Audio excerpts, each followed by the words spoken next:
Hello, dear one. I'm delighted to be here with you in this beautiful moment of now. We are going to be exploring Mercury, which is conjunct Sirius, the star. And to me, this is a powerful flow of energy and light. And specifically, when we're talking about Ray 2, the love, wisdom of the all is coming through to us.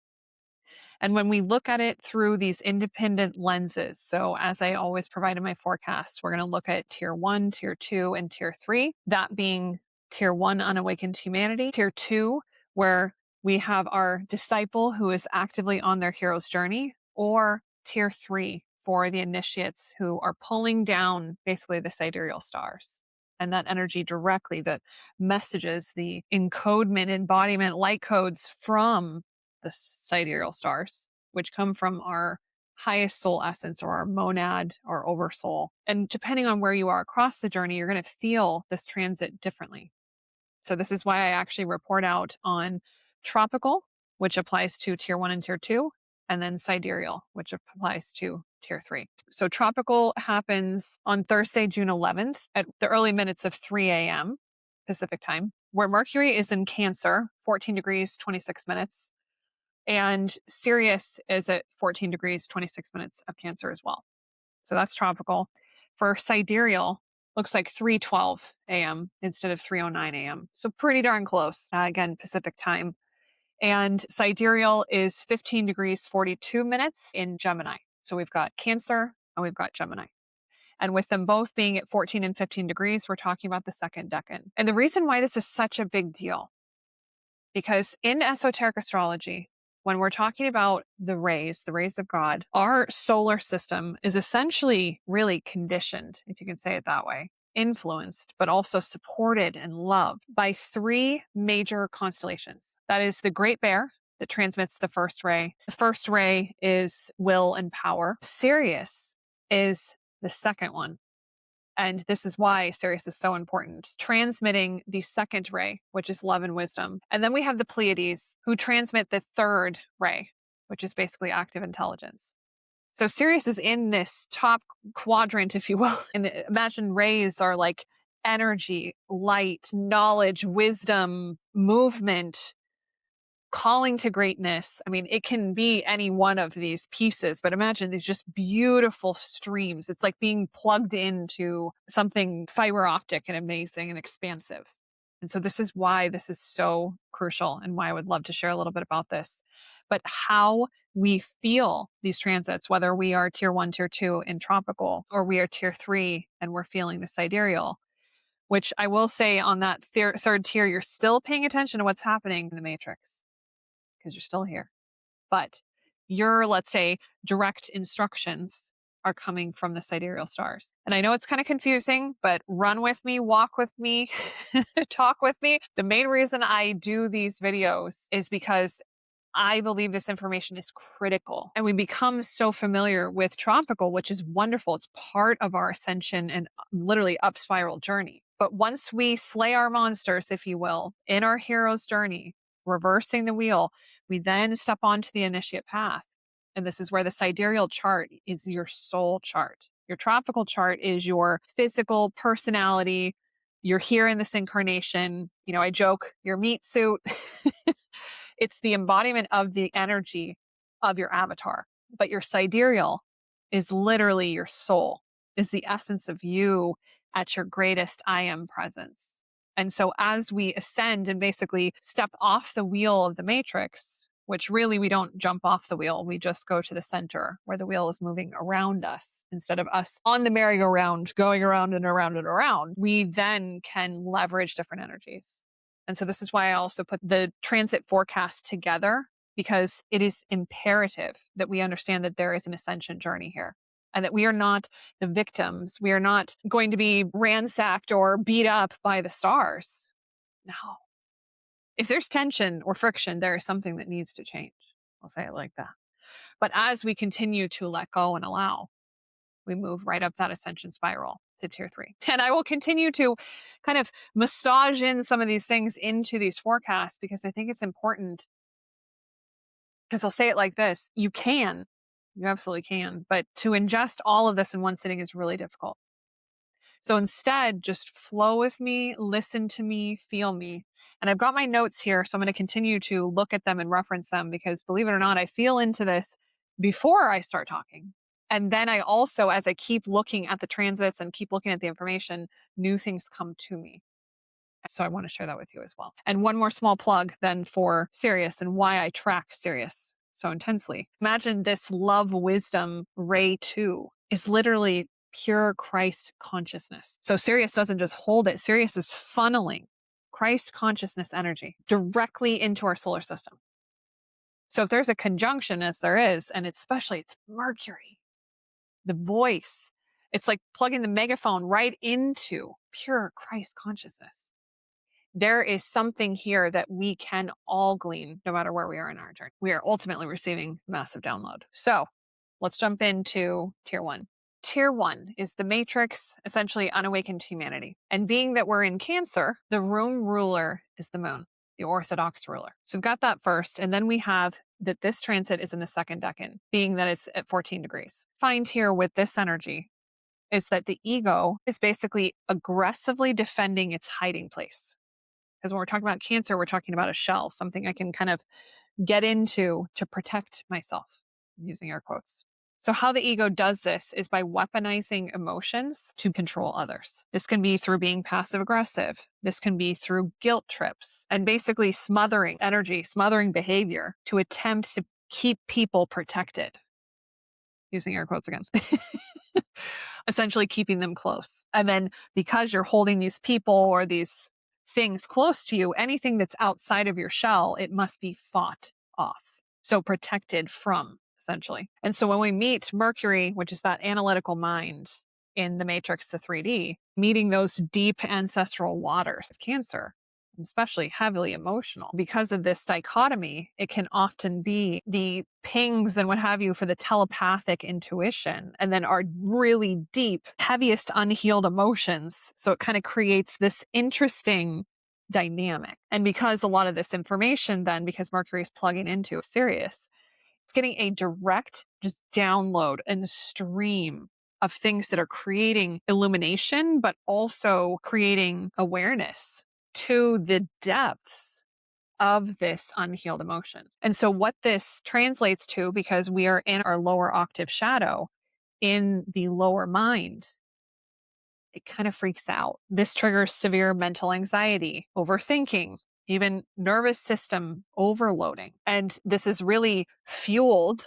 by that watery tide of unhealed, oftentimes ancestral memory and trauma. So it creates this mucky, kind of clingy, needy, emotional prison, really, of the matrix. What you'll hear, those that are experiencing this energy, I'm drowning in data.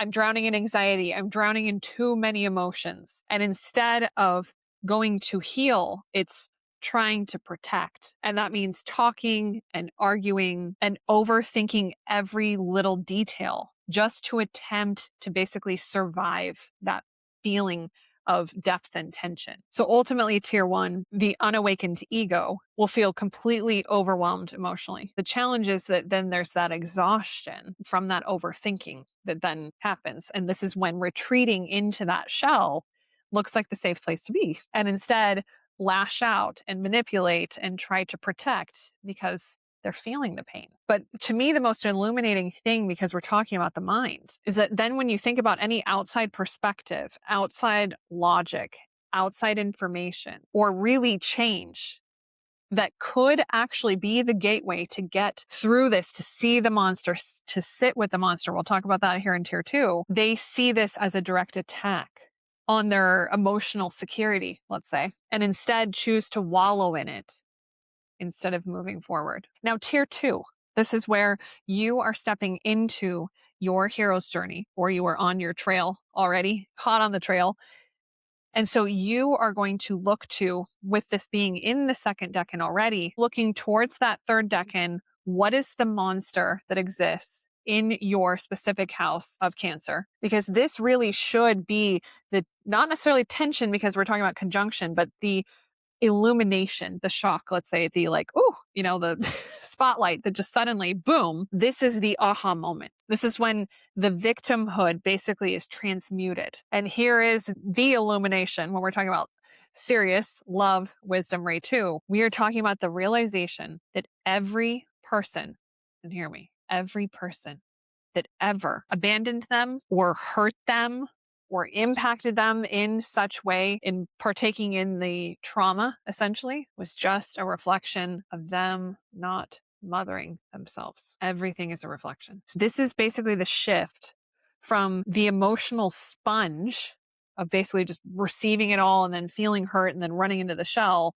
to instead shifting it to the emotional anchor. This is anchoring the unconditional love, the realization of illumination, anchoring that so that you're not pulled back in with the tide into the emotions. You're instead anchored. With it being Mercury, we're also talking about the rainbow bridge, aka the Anjakarana. So Mercury transmitting that ray 4, which is the ray of harmony through conflict. We're building that bridge to understanding. We're building that bridge to a pathway instead of getting sucked right back into the tide and into the waters, the emotional deep waters. It's no, come out. It is time to rise. And believe it or not, the weapon, if you will, and I use this word lightly, but the weapon of choice for battling egoic mind, which is your monster here in your room, ruled by Cancer. To me, one of the biggest things is the monkey mind, right? Running away, thinking about all the things, but needing physical, tangible proof or logical proof to believe something or understand something. This is really instead surrendering to not needing that.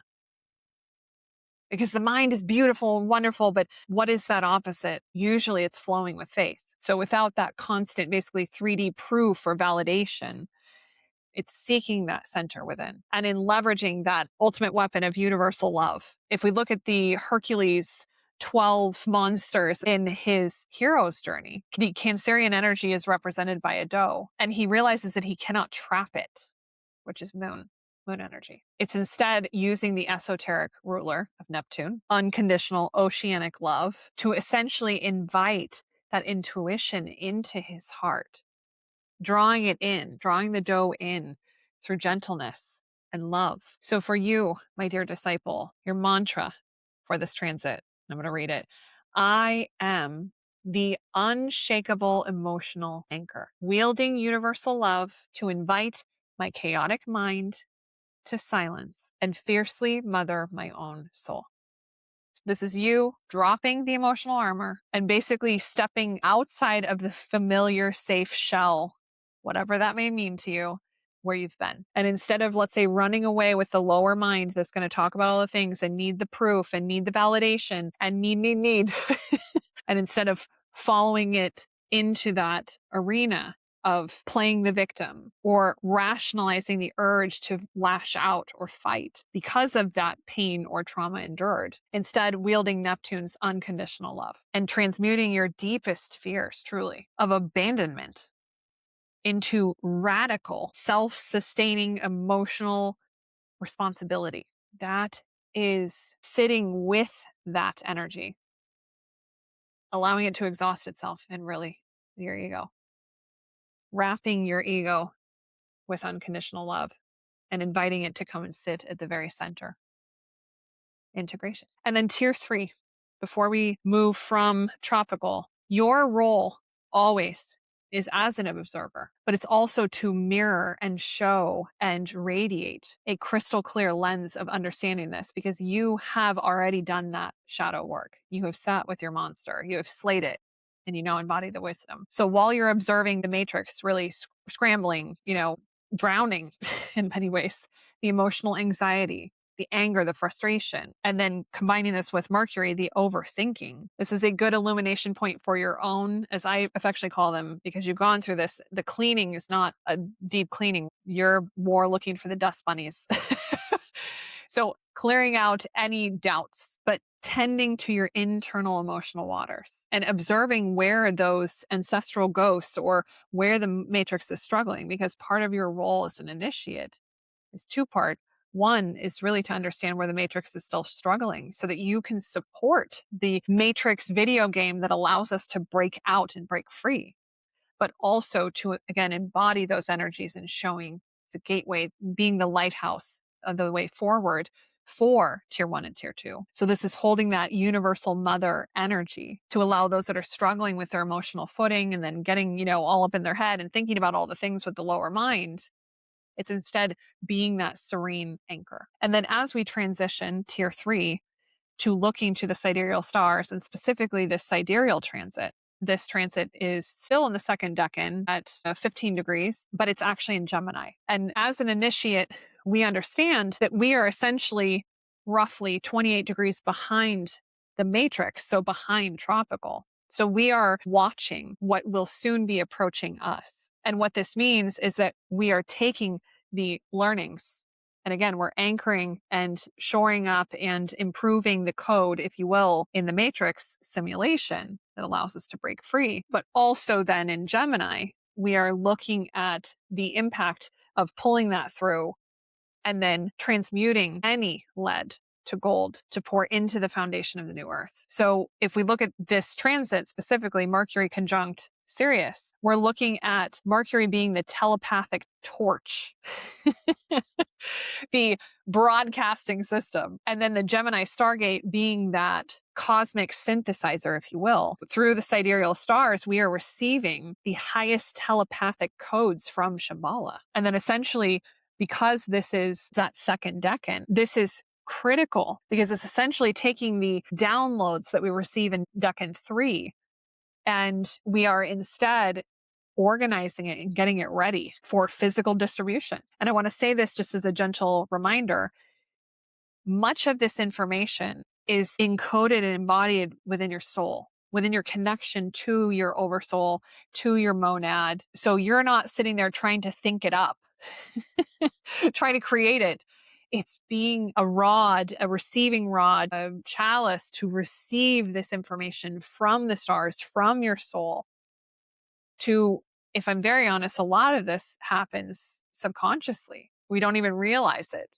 But continuing to be open, continuing to keep those waters clear so that the ultimate broadcast through Mercury can come through. So initiates, your mantra: I am synthesizing the highest telepathic code into pure light. I am speaking this flawless cosmic truth directly into the bedrock of the new earth. So because it's Mercury connected to Sirius and it's a conjunction, it is just all coming through. The 8th dimensional monadic information is just coming through you. So this is, again, weaving those high voltage light codes into a beautiful laser of light and anchoring that love, wisdom, those telepathic truths. You are literally just anchoring it into the new earth grid. And Sirius contains the purity, right? Literally, it doesn't hold it. It's transmitting it. It's coming through Sirius. So Mercury is basically our translator. So this is taking that formless 8D love funnel wisdom from Sirius and organizing it into the light codes, words, energy that humanity can comprehend and use. So to recap, we've got the matrix who is panicking because they're feeling that dichotomy. There's a spotlight, but then there's a conjunction. So there's a lot of energy being poured in to ultimately surface and allow those things, that trauma, to come to the surface. Don't run into your shell, come out and sit with it. But instead, how they often, and how we all often, right, as humans, we over intellectualize our feelings. Thank you, Mercury. And because Mercury is in Cancer, then I want to go back into my shell and I'm going to lash out. Where tier 2, you realize you cannot outthink this emotional wave. You cannot. None of us can. You have to love it. You have to be one with it. You have to bring it in and really embody it. Let go. Because as I always share, everything is on a spectrum. This means that if you allow yourself to become one, to conjoin with it, it's very similar to if you've watched The Matrix and we see Neo jump into Agent Smith and then suddenly the light bursts out. It's because he goes into that spectrum and then essentially just radiates so much light that the shadow just zeroes out. And all that comes out is light. So it's becoming one with it, but in a sense of just rising lighting it up so much with your light that the shadow has no place to stand. And this is leveraging the esoteric ruler, Neptune, unconditional love. And it's heightened because we've got direct connection with Sirius, right? To love and wisdom. So if we connect with it in tier 3, we're looking at it through Gemini versus Cancer. But this is understanding for the matrix. These are light codes that can actually be heard, that can be synthesized through our auras because of our direct connection via Mercury with Sirius. And as we look to support the matrix, we're not diving into the waters to save people. We're instead standing on the beach, on the shoreline, as radiant lighthouses, essentially illuminating the darkness. If any of this interests you, I've got lots of links that I will continue to add into the show notes for you. This is a powerful time. This is an exciting time. And again, as I'll share this, I will feature transits that are happening live time so that you can feel into them, because there is an ascension path here. There's always a way upwards. And through this, we understand that the stars are often the direct gateway for us to ascend. All my love and light to you, dear one. Until we visit the next transit, namaste.